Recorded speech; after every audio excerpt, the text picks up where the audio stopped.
আসসালামু আলাইকুম। বাংলাদেশ ও শ্রীলঙ্কার মধ্যকার ৩ ম্যাচের ওয়ানডে সিরিজের প্রথম ওয়ানডে ম্যাচে বাংলাদেশকে ৭৭ রানের বড় ব্যবধানে হারিয়েছে শ্রীলঙ্কা।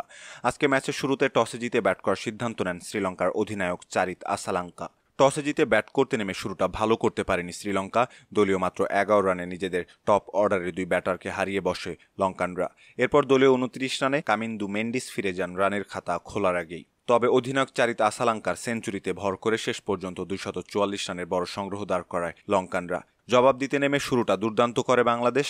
উদ্বোধনী জুটিতে ২৯ রান যোগ করে প্যাভিলিয়নের পথ ধরেন পারভেজ হোসেন ইমন ব্যক্তিগত ১৩ রান করে।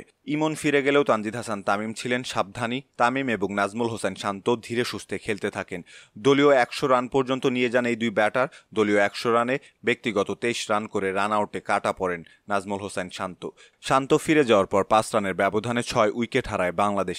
একে একে ফিরে যান লিটন কুমার দাস, তাওহিদ হৃদয়, মেহেদী হাসান মিরাজ, তানজিম হাসান সাকিবরা। ফলে ১০৫ রানে ৮ উইকেট হারিয়ে বসে বাংলাদেশ। সেখান থেকে একা দাঁড়িয়ে লড়াই করেন জাকের আলী, তুলে নেন ৫০। ৬৪ বল থেকে ৫১ রান করে তিনি আউট হলে বাংলাদেশ সব উইকেট হারায় ১৬৭ রানে। ফলে ৭৭ রানের বড় জয় নিয়ে খেলা শেষ করে শ্রীলঙ্কা।